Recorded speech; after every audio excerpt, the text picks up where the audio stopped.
Okay so welcome to DJ sir's class. हमारे channel पे आप सभी का स्वागत है एक बार फिर से। आज का जो हमारा टॉपिक रहेगा वो आईपीओ से रिलेटेड रहेगा। इनिशियल पब्लिक ऑफरिंग्स जिसका फुल फॉर्म रहता है। और काफ़ी अभी से मतलब कि डिस्कशन काफ़ी हॉट रहा है कि मतलब सुना होगा मार्केट में कि अभी कंटिन्यूअस नॉन स्टॉप बहुत सारे आईपीओस आ रहे हैं। आज हम इसी के बारे में जानेंगे आज कि ये आईपीओ एक्चुअली होता क्या है और इसके प्रोज एंड कॉन्स मतलब कि इसके जो पॉजिटिव पॉइंट्स और नेगेटिव पॉइंट्स जो भी है उसके बारे में भी हम इसमें डिस्कस करेंगे। अब हम शुरू करते हैं आज का ये सेशन। तो सबसे पहले क्वेश्चन ये आता है कि व्हाट इज आईपीओ। आईपीओ होता क्या है। फाइन। आईपीओ का मतलब होता है कि इनिशियल पब्लिक ऑफरिंग। कोई भी कंपनी होती है जब पहली बार मार्केट से पैसा उनको लेना होता है मतलब कि उनकी कंपनी को एक्सपांड करने के लिए इन्वेस्टर से पैसे लेना होता है उनको। वो आईपीओ लॉन्च करते हैं, ठीक है। जिसमें जो पब्लिक रहती है पहले वो सारे के सारी ये प्राइवेट लिमिटेड कंपनी रहती है और आईपीओ में आने के बाद ये पब्लिकली हो जाता है, राइट। पब्लिक का भी जो भी इसमें इन्वेस्ट करता है उसमें इसका मतलब कि हक थोड़ा बहुत रहता है, एक शेयर्स उसको मिलता है तो उसका पार्ट रहता है वो। इससे पहले जो आईपीओ लॉन्च होने से पहले कंपनी जो होती है उसके शेयर्स जो होते हैं वो प्रमोटर्स के पास रहते हैं और कुछ इंस्टीट्यूट्स के पास भी रहते हैं और कुछ उनके जो अ, मतलब कि जान पहचान वाले जो इन्वेस्टर्स रहते हैं उनके पास ये शेयर्स रहते हैं जब ये आईपीओ कंपनी जो स्टॉक मार्केट में लिस्टेड होने से पहले की बात है ये, राइट। और आईपीओ के जरिए क्या होता है, कंपनी पहली बार है पब्लिक से फंड इकट्ठा करती है और उससे उस पैसों से कंपनी को ग्रो किया जाता है और नए प्रोजेक्ट्स होता है या अगर कंपनी का कोई कर्ज है तो वो भी वो चुकाने में मदद कर सकता है। लेकिन ज्यादातर कंपनीज को कर्ज चुकाने के लिए कोई भी पैसा देता नहीं है। तो उनको ये कर्ज चुकाने के साथ साथ कुछ ऐसा भी उनके रिपोर्ट में डालना रहता है कि इन्वेस्टर्स को वो कंपनी पे भरोसा रहे। फाइन।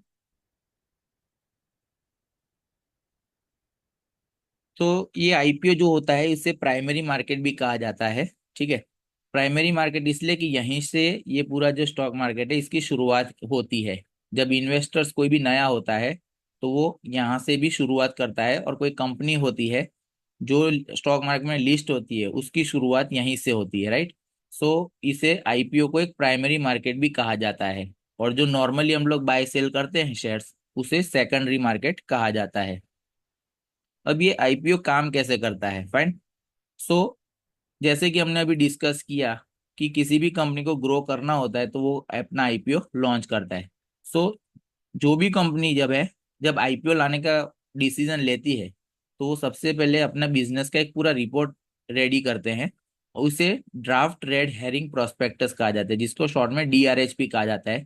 जिसमें कंपनी अपना अभी तक जो भी उन्होंने बिजनेस किया है, उनकी फाइनेंशियल कंडीशन है, उनका बिजनेस मॉडल है और उनका फ्यूचर में क्या क्या प्लानिंग रहेगा रहेगा वो सब कुछ उसमें मेंशन किया जाता है। उसमें कितने पार्टनर्स है, एवरीथिंग उसमें मेंशन किया जाता है।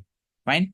उसके बाद ही सब कुछ मतलब ये रिपोर्ट सबमिट किया जाता है और ये रिपोर्ट रेडी होने के बाद जो सेबी रहता है, security exchange board of India, उसके पास ये अप्रूवल के लिए भेजा जाता है, ठीक है। वो वहां पे इसका पूरा स्क्रूटिनी किया जाता है, सब कुछ एक एक चीज में देखी जाती है कि कंपनी में अगर कुछ गड़बड़ है तो वो लोग ये उनका जो डीआरएचपी रहता है, जो ये रिपोर्ट, उसको वो रिजेक्ट भी कर सकते हैं। और टोटली उसमें सब कुछ चेक करने के बाद ही उसको अप्रूवल दिया जाता है ताकि जो इन्वेस्टर्स है उनका पैसा भी सेफ रहे, right. Now next is IPO लाने का मकसद, ठीक है, कि आईपीओ क्यों लाया जाता है। कंपनी जो होती है वो आईपीओ के जरिए पैसे जुटाती है, राइट। जैसे कि हमने पहले भी डिस्कस किया, कोई भी नया प्रोजेक्ट लगाना हो, कंपनी का ग्रोथ करना हो या कोई भी पुराने कर्ज चुकाने हो उसके इस्तेमाल में भी ये कर सकते हैं, राइट। ये सब कुछ वो डीआरएचपी होता है उसमें मेंशन किया होता है। शेयर जारी करना, राइट। आईपीओ के जरिए कंपनी अपने शेयर आम जनता को जारी करती है। पहले ये प्राइवेट लिमिटेड कंपनी रहती है, फिर ये पब्लिकली हो जाती है आईपीओ होने के बाद। सो एक बार जब सेबी इसे मंजूरी दे देता है, तो कंपनी तय करती है कि वह कितने शेयर जारी करेगी और एक शेयर की कीमत क्या होगी। ठीक है, ये सब कुछ उस रिपोर्ट में लिखा होता है। फिर ये शेयर जो होता है ये पब्लिक के लिए ओपन होता है, राइट। जब आईपीओ लाइव हो जाता है, तो हमारे जैसे लोग जो होते हैं, आम लोग, वो उस कंपनी के शेयर खरीद सकते हैं। ये शेयर कंपनी के शुरुआती शेयर धारकों की तय की गई कीमत पर मिलते हैं, राइट। सो इनके पूरा मीटिंग होता है कि कितना इश्यू प्राइस रखना है, और उस हिसाब से ये लोगों के बीच में रखा जाता है। फिर आईपीओ जब अलॉटमेंट हो जाता है, उसके बाद लिस्टिंग होता है। सो आईपीओ जब लिस्टिंग होता है, पूरा प्रोसेस होने के बाद, लिस्टिंग का मतलब होता है कि उस दिन उस प्राइस, जो एक्चुअल प्राइस उसका ओपन होता है इश्यू प्राइस लगाने के बाद, कि जितने ज्यादा लोग उसमें अप्लाई करेंगे उतना प्राइस वो अच्छा खुलेगा। तो लिस्टिंग का मतलब होता है कि स्टॉक मार्केट में वो शेयर सब ट्रेडिंग करने के लिए तैयार है, उसमें बाय सेल अप कर सकते हैं, तो उसे लिस्टिंग कहा जाता है, राइट। नाउ आईपीओ में है, उसमें इन्वेस्टर्स के लिए क्या क्या फायदे हैं इसमें, ठीक है। तो इनमें निवेश का पहला मौका, जो अर्ली इन्वेस्टमेंट अपॉर्चुनिटी कहते हैं, राइट। सो आईपीओ में निवेश करने से आपको कंपनी में शुरुआती निवेशक, मतलब कभी कभी हम सोचते हैं कि शायद काश हमने इस कंपनी में अगर हमने पहले इन्वेस्ट कर लिया होता तो हमें काफी अच्छा रिटर्न मिलता। तो ये आईपीओ भी एक ऐसा मौका होता है कि किसी भी कोई भी कंपनी होती है जो लिस्ट होना चाहती है, मतलब कि स्टॉक मार्केट में, तो उसमें आप शुरुआती दौर में आईपीओ में पैसा लगाकर आप उसमें शुरुआत से उसमें पार्टनर बन सकते हैं, राइट। तो अगर वो कंपनी अच्छा परफॉर्मेंस देती है तो उसका प्राइस बढ़ेगा, और परफॉर्मेंस अच्छा नहीं करेगी तो उसका प्राइस घट भी सकता है, right. Now high returns in the long term, लंबी अवधि में उच्च लाभ, ठीक है ना, हाई रिटर्न्स। तो आईपीओ में निवेश करने वाले जो निवेशक होते हैं, अगर वो लंबे समय तक अपने इन्वेस्टमेंट को होल्ड करते हैं तो वो बड़ा मुनाफा कमा सकते हैं। कई बार कंपनियों के शेयर बाजार में लिस्टिंग के बाद तेजी से बढ़ते हैं, राइट। तो जितना उसमें बायर्स बढ़ेंगे, अगर कंपनी अच्छी होगी, जिनको आईपीओ में शेयर्स अलॉट नहीं हुए हैं, तो वो बाद में वो शेयर्स खरीद सकते हैं। तो जितने ज्यादा उसमें बायर्स रहेंगे उतना वो प्राइस बढ़ेगा। फिर इसमें डाइवर्सिफिकेशन भी होता है। डाइवर्सिफिकेशन में मतलब कि आईपीओ में निवेश करने से आपके जो इन्वेस्टमेंट पोर्टफोलियो है उसमें डाइवर्सिफिकेशन आते हैं, क्योंकि कंपनीज अलग अलग सेक्टर्स में वो काम करती है, राइट। तो नई कंपनी में निवेश से क्या होता है, हम हमारा जो कैपिटल जो रहता है उसे हम अलग अलग कंपनी में डाल सकते हैं, ठीक है ना। जिससे क्या होता है कि हमारा जो कैपिटल का जो लॉस होता है, उसका जो रिस्क रहता है वो काफी कम हो जाता है, ठीक है। सो डाइवर्सिफिकेशन का ये एक फायदा रहता है। तो जब अलग अलग कंपनीज के आईपीओ आते हैं, तो ये हमें ये भी फायदा करवाता है। देन डिस्काउंटेड प्राइस, आईपीओ में कंपनीज जो रहती है ना, वो मतलब मार्केट प्राइस से वो काफी कम प्राइस पे ही वो रहता है, ठीक है ना। तो लोग उसमें जितना ज्यादा इंटरेस्टेड रहेंगे, उतना उतना उसका ओपनिंग प्राइस रहने का मतलब कि रहेगा वहां पर। तो इससे क्या होगा कि जो इन्वेस्टर्स रहेंगे उसे अच्छे शेयर्स के, जो है अच्छे शेयर्स, वो एकदम कम प्राइस में मिल सकते हैं, राइट। शेयर्स में लिक्विडिटी, आईपीओ के बाद कंपनी के शेयर में बाजार में ट्रेडिंग के लिए उपलब्ध होते हैं। इससे निवेशक को अपने शेयर में को बाजार में कभी भी बेचने का विकल्प मिलता है। जब शेयर्स लिस्ट हो जाते हैं मार्केट में, उसके बाद वो बाय सेल करेंगे। इससे क्या होता है कि वो बाय सेल्स होने से उसमें लिक्विडिटी बढ़ती है, मतलब कि बाइंग और सेलिंग दोनों की तरफ से लोग वहां पे बैठे होते हैं खरीदने के लिए, बेचने के लिए। उससे उसमें लिक्विडिटी बढ़ती है, जिससे उसका प्राइस जो रहता है वो कम होता है। अगर ज्यादा सेलर्स रहेंगे, बेचने वाले ज्यादा रहेंगे, तो उसका प्राइस कम हो जाएगा, और खरीदने वाले ज्यादा रहेंगे तो उसका प्राइस बढ़ता जाएगा, ठीक है। इसमें काफी सारे फैक्टर्स बहुत मैटर करते हैं, इसमें ओनली बाय सेल पे ये डिपेंड नहीं रहता है। नाउ इसमें आईपीओ के भी कुछ नुकसान भी होते हैं, तो उसे भी हम डिस्कस करेंगे। तो सबसे पहला जो रिस्क है, सो आईपीओ में जो इन्वेस्टमेंट रहता है ना, वो कहीं ना कहीं रिस्की रहता है, ठीक है। क्योंकि नई कंपनी होती है, अभी तक उसका कुछ मतलब कुछ रिपोर्ट नहीं रहता है, वो जब तक उन्होंने अपने कुछ इन्वेस्टर्स के साथ काम किया होता है वही उनके पास रहता है, ठीक है। तो इसमें प्रॉब्लम ये रहती है कि जो ये आईपीओ का जो प्राइस लिस्ट होने का रहता है, ठीक है, ये बायर्स इंटरेस्टेड के बेस पर रहता है। तो इसमें कभी कभी ऐसा भी रहता है कि अगर इसमें बायर्स इंटरेस्टेड नहीं रहेंगे तो इसका जो प्राइस रहेगा वो माइनस में भी ओपन हो सकता है, ठीक है। और अगर कंपनी अच्छा परफॉर्मेंस नहीं करती है और इन्वेस्टर्स को अट्रैक्ट नहीं करेगी तो ऐसे केस में हमें नुकसान भी उठाना पड़ सकता है।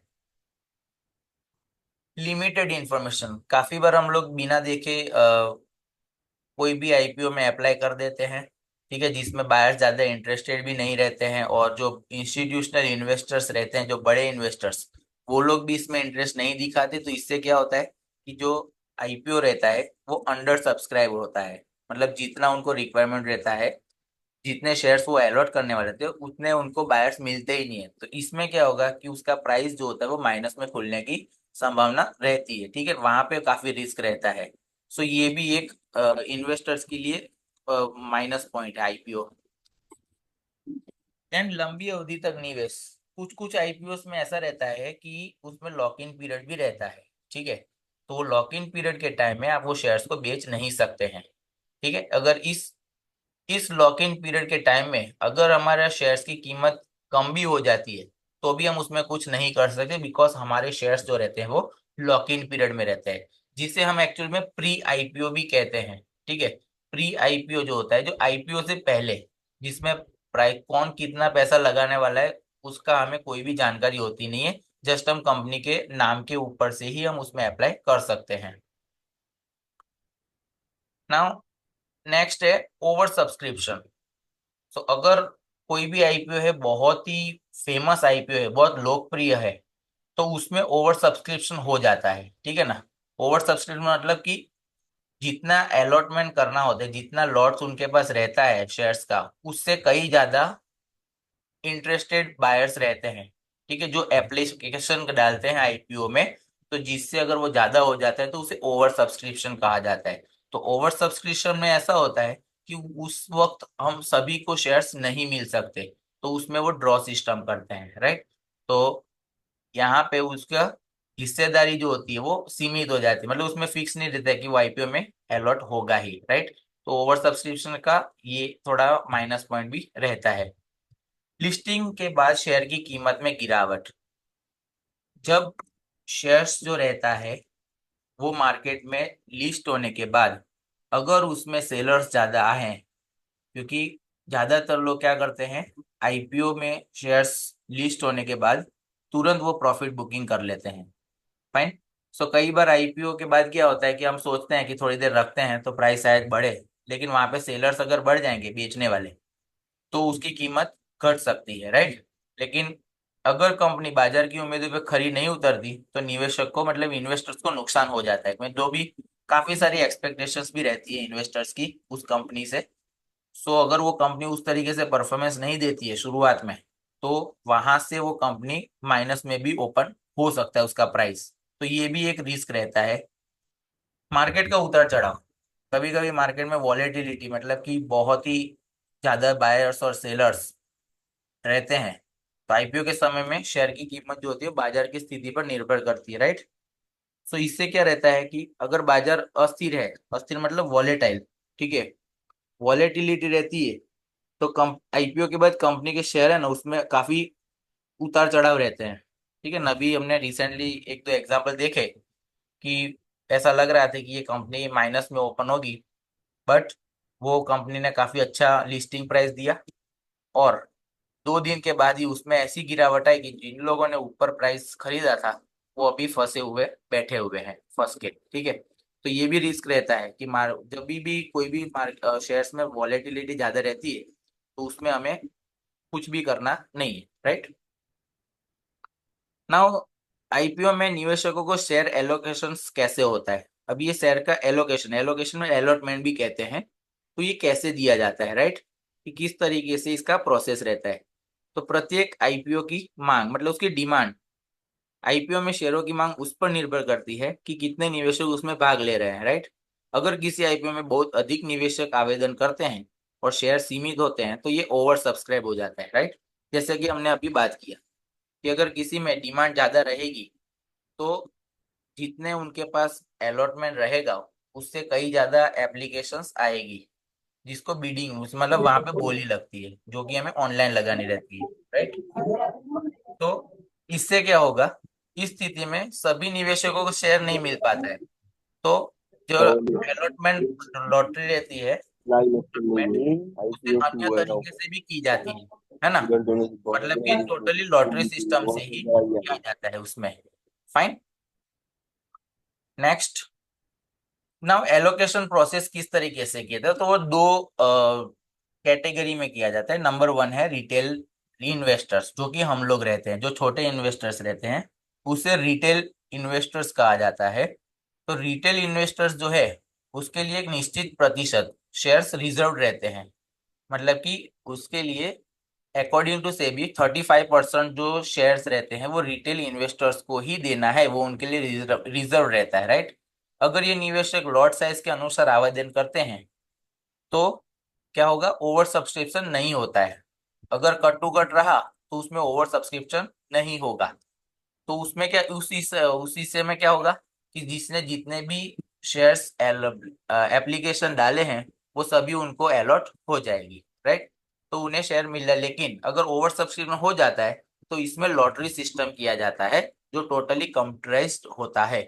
फाइन। नेक्स्ट जो है हाई नेटवर्थ इंडिविजुअल्स और इंस्टीट्यूशनल इन्वेस्टर्स, ये काफी बड़े इन्वेस्टर्स रहते हैं। तो इसमें भी कुछ शेयर्स है, सभी के जो जितनी भी कैटेगरीज रहती है एप्लीकेशंस की, उस सभी में सारे के सारे शेयर्स जो होते हैं वो रिजर्व रहते हैं। ठीक है, कि उनका परसेंटेज पहले से इनका फिक्स रहता है कि कौन सी कैटेगरी को कितना मतलब कि शेयर अलॉट करना है। फाइन। सो हमारा रिटेल जो होता है वो 35% रहता है। अगर इसमें कोई शेयर होल्डर या कुछ आता है, राइट, जैसे share holders quota and employ quota. Share holders quota वो होता है कि किसी भी कंपनी की दूसरी कंपनी रहती है पहले से, उसे हम पेरेंट कंपनी कहते हैं, राइट। वो पेरेंट कंपनी के शेयर्स जिसके पास रहेंगे उसको शेयर होल्डर कोटा का भी मतलब बेनिफिट मिलेगा। तो अगर आप शेयर होल्डर कोटा या एम्प्लॉय कोटा, मतलब कि वो कंपनी में अगर कोई पहले से काम करता है तो वो एम्प्लॉय कोटा में भी अप्लाई कर सकता है। तो ऐसे कंडीशन में हम दो एप्लीकेशंस अलग अलग डाल सकते हैं, राइट। और नॉर्मली हम एक ही एप्लीकेशंस डालेंगे, एक पान कार्ड से एक ही एप्लीकेशंस मतलब कि उसमें वैलिड है। अगर अलग अलग अकाउंट से भी अगर सेम पान कार्ड नंबर ये एप्लीकेशंस डालेंगे तो आपकी जो दूसरी एप्लीकेशन होगी वो सारी रिजेक्ट हो जाएगी और आपका पैसा वापस मिल जाएगा। नाउ यस, इसमें कैसे अलॉटमेंट होता है, तो ओवर सब्सक्राइब आईपीओ जब होता है तो उसमें भी सभी निवेशकों को शेयर नहीं मिलता है, राइट। क्योंकि ओवर सब्सक्राइब, अगर समझो कि टोटल कंपनी डिसाइड करती है कि हमें 1000 लॉट्स देने हैं, लेकिन अगर उसमें 1200 या 1500 मतलब कि 1000 से ज्यादा अगर उसमें एप्लीकेशंस आती है तो ऐसे टाइम में सभी को शेयर्स नहीं मिलते हैं। तो वैसे टाइम में क्या होता है कि वो लॉटरी सिस्टम करते हैं, राइट। यहाँ कुछ खास बातें हैं। जैसे लॉटरी सिस्टम में क्या होता है कि ये लॉटरी सिस्टम हमेशा ओवर सब्सक्रिप्शन की स्थिति में ही होता है। ठीक है, इसमें, और ये सिर्फ रिटेल इन्वेस्टर्स के लिए ही होता है। फाइन। रिटेल कैटेगरी में ही लॉटरी सिस्टम को एप्लीकेबल किया जाता है। देन दूसरा होता है लॉट साइज पर। तो एक लॉट का मतलब होता है कुछ शेयर्स का समूह, ठीक है ना। और वो इस तरीके से सेट किया जाता है कि मेन बोर्ड आईपीओ में 15,000 से ऊपर एक लॉट का प्राइस नहीं जाना चाहिए, ठीक है ना। तो यदि आपने मिनिमम लॉट के लिए आवेदन किया है तो आपके आवंटन मतलब कि अलॉटमेंट की संभावना बनी रहती है, जबकि अधिक लॉट के लिए आवेदन पर चांस कम हो जाते हैं, ठीक है ना। काफी बार ऐसा होता है, जैसे रिटेल इन्वेस्टर जो रहता है वो 2 लाख तक की एप्लीकेशन इसमें डाल सकते हैं, राइट। 2 लाख रुपीज तक की। तो वो 2 लाख रुपीज इतना सारा वो लोग डाल देते हैं, तो इसमें उनको ऐसा लगता है कि इतना सारा लॉट हम डालेंगे तो हमें ज्यादा मिलने के चांसेस है, लेकिन ऐसा नहीं होता है। जितने कम लॉट डालेंगे उतना ज्यादा हमें चांसेस रहता है। फाइन। सो बेहतर मौके कैसे पाए अलॉटमेंट का, ठीक है ना। तो हम लोग आवेदन कई डीमेट अकाउंट से करें। अगर आपके कोई फैमिली मेंबर्स का डीमेट अकाउंट है तो आप उससे भी एप्लीकेशन डाल सकते हैं। हर हर एक मतलब कि एप्लीकेशन के लिए एक अलग पान कार्ड होना चाहिए, ठीक है। अलग अलग अकाउंट से अलग अलग पान कार्ड से आप एप्लीकेशन डालेंगे तो आपके चांसेस ज्यादा रहेंगे। क्वालिटी आईपीओ चुने, ठीक है ना। हर आईपीओ भरना हमारे लिए जरूरी नहीं है कि हर एक आईपीओ में अप्लाई करें, क्योंकि कुछ आईपीओ जो रहते हैं वो माइनस में भी ओपन होते हैं, नेगेटिव रिटर्न्स भी देते हैं। तो केवल उसी आईपीओ में हमें अप्लाई करना है कि जिसका फंडामेंटल्स अच्छा हो, ठीक है ना। और कंपनी के उसके कामकाज ऐसा हो कि हमारे लिए बेनिफिशियल हो, फ्यूचर से रिलेटेड, ठीक है। हमेशा कट ऑफ प्राइस पर ही बोली लगाए, मतलब कि जो लास्ट, जैसे कि अगर कोई किसी का प्राइस दिया है कि 70 से लेकर 75, तो हमें 75 रुपीज वाला ही सिलेक्ट करना है। तो कट ऑफ प्राइस जो है लास्ट प्राइस में हाईएस्ट प्राइस है उसी पे हमें अप्लाई करना है हमेशा। फाइन। कभी कभी हमें शेयर्स नहीं मिलते हैं तो उसके भी कुछ कारण है। तो आईपीओ जो रहता है, तो जैसे अगर ओवर सब्सक्रिप्शन हो जाते हैं तो आईपीओ में वो गारंटी नहीं रहती है कि हमें हमेशा आईपीओ अलॉट होगा ही। ये टोटली लॉटरी सिस्टम के बेस होता है, जैसा कि हमने अभी डिस्कस किया था। फाइन। तो कभी कभी ज्यादा एप्लीकेशंस आ जाती है तो सारे रिटेल इन्वेस्टर्स को शेयर्स नहीं मिलते हैं। हम लोग रिटेल इन्वेस्टर्स रहते हैं, राइट। ओवर सब्सक्राइब आईपीओ जो होता है उसमें पूरा का पूरा लॉटरी सिस्टम रहता है, ठीक है। और अगर लॉटरी में आपका नाम खुलता है तो आपको शेयर्स अलॉट हो जाएंगे, नहीं खुलता है तो नहीं होंगे और पैसे आपके वापस आ जाएंगे। कभी कभी टेक्निकल एरर की वजह से भी ऐसा होता है कि हम एप्लीकेशंस डालते हैं लेकिन टेक्निकल एरर की वजह से हमारी एप्लीकेशन एक्सेप्ट नहीं होती है। कभी कभी हमारा मैंडेट नहीं बनता है बैंक का इश्यू की वजह से। तो हमेशा ऐसे ब्रोकर को सिलेक्ट करें जिसका टेक्निकल सपोर्ट अच्छा हो, और बैंक भी ऐसी रखे कि उसमें भी टेक्निकल सपोर्ट अच्छा होना चाहिए, क्योंकि कभी कभी बहुत सारे एप्लीकेशन आने की वजह से बैंक का सर्वर और ये जो ब्रोकर का सर्वर रहता है वो वर्क नहीं करता है, तो इस वजह से हमें बहुत दिक्कत आती है। और ये मोस्ट प्रोबेबली जो बहुत अच्छे शेयर्स रहते हैं उसी में ये एरर्स आती है। फाइन। और भी बहुत सारे रीजंस हो सकते हैं। कभी कभी ऐसा होता है कि आपके अप्लाई आपके अकाउंट से किया है लेकिन जो उसका जो मैंडेट आपने बनाया है वो किसी और की बैंक से बनाया है, तो ऐसा नहीं करना है। जब भी आप लोग एप्लीकेशन डालें आईपीओ के लिए तो ये ध्यान रखना है कि हमारी जो रजिस्टर्ड बैंक है जो हमने हमारे डीमैट अकाउंट से ज्वाइन की है उसी बैंक से आप पेमेंट करें, ताकि उसमें उनको जब नाम मैच करे तो कोई दिक्कत आए नहीं। क्योंकि मैंडेट जो होता है उसमें ऑटोमेटिक पेमेंट डिडक्ट होने के लिए हम उसको परमिशन देते हैं, राइट। कि अगर हमें अलॉटमेंट मिलता है तो वो हमारा पैसा ऑटोमेटिक उसमें से डिडक्ट कर सकता है, तब तक वो हमारा पैसा ब्लॉक रहेगा। फाइन। नाउ आईपीओ अलॉटमेंट मिलने पर क्या कर सकते हैं, ठीक है ना। आईपीओ अलॉटमेंट अगर हो जाता है, मिल जाता है हमें, तो हमें क्या करना। अगर आपको नहीं लगेगा आईपीओ तो आपका पैसा जो है वो एक दो दिन में वापस आ जाएगा। It's depends on our bank, हमारे बैंक पे डिपेंड है कि कब हमारा वो बैंक जो पैसा है वो अनब्लॉक करता है। लेकिन अगर आपको आईपीओ अलॉटमेंट मिल जाता है तो उस इस केस में आपको क्या करना है। तो जो सेफ इन्वेस्टर्स रहते हैं वो लिस्टिंग डे पर, मतलब जब इसका प्राइस खुलता है उसी दिन सारे के सारे शेयर्स बेच दे और प्रॉफिट बुकिंग कर सकते हैं, राइट। ये सेफ इन्वेस्टर्स के लिए है। उसके बाद आता है मीडियम इन्वेस्टर्स। तो सिर्फ कैपिटल जितने शेयर्स बेच दे, मतलब कि अगर आपने 15,000 रुपये उसमें लगाए हैं, आपको अलॉट हो जाता है तो आप 15,000 रुपीज उसमें से निकाल सकते हैं, उतने शेयर्स बेच दे। बाकी के आप लॉन्ग टर्म के लिए रख सकते हैं। लेकिन यह मीडियम रिस्क रहेगा, शायद अगर वहां से प्राइस गिरा तो नुकसान कुछ नहीं होगा लेकिन हमारा प्रॉफिट होगा वो कम हो जाएगा। देन आता है रिस्क है तो इश्क है इन्वेस्टर, मतलब कि जो हाई रिस्क रहते हैं, राइट। जो हाई रिस्क रहते हैं वो एक भी शेयर ना बेचे। अगर आपको लगता है कि कंपनी बहुत अच्छी है तो एक भी शेयर ना बेचे, लॉन्ग टर्म के लिए होल्ड कर सकते हैं, ठीक है। तो उससे आपको ज्यादा प्रॉफिट मिल सकता है। प्राइस के आधार पर भी क्या कर सकते हैं वो भी हम एक बार देख लेते हैं। तो यदि शेयर का इश्यू प्राइस 70 से लेकर 75 है और 140 से 150 के बीच में ओपन होता है प्राइस लिस्टिंग डे के दिन, तो सिर्फ आप कैपिटल जितने ही शेयर्स बेच सकते हैं, मतलब कि बेच सकते हैं अगर आपको रखना हो तो। बाकी बचे शेयर्स 180 या 200 प्लस का इंतजार भी कर सकते हैं। और यदि शेयर का प्राइस 150 या उससे ज्यादा ओपन होता है, तब सारा शेयर्स बेचकर प्रॉफिट बुकिंग कर सकते हैं। ये इन्वेस्टर्स वाइज सबकी अलग अलग स्ट्रेटेजी रहती है, लेकिन ये हमने हमारी तरफ से शेयर किया है कि आप ऐसा कर सकते हैं। फाइन। नाउ इसका अगर कंक्लूजन की बात करें, तो आईपीओ जो अलॉटमेंट रहता है वो एक लॉटरी की तरह होता है। जब इसकी मांग मांग डिमांड अधिक हो जाती है, ज्यादा रहती है डिमांड, तो हमारे जो अलॉटमेंट की संभावना होती है वो बढ़ाने के लिए हमें सही आईपीओ चुनना पड़ता है, राइट। और कट ऑफ प्राइस पर बोली लगानी होती है, जो लास्ट प्राइस रहेगी, हाईएस्ट प्राइस, उसी पे हमें अप्लाई करना है।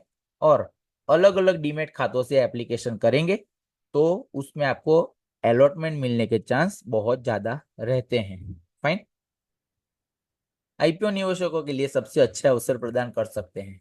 आईपीओ जो रहता है वो शॉर्ट टर्म में ज्यादा पैसे कमाने का एक सोर्स है, लेकिन इसके साथ जोखिम भी होते हैं कि अगर वो प्राइस माइनस में ओपनिंग होता है तो हमें कुछ टाइम के लिए उसे होल्ड भी करना पड़ सकता है, राइट।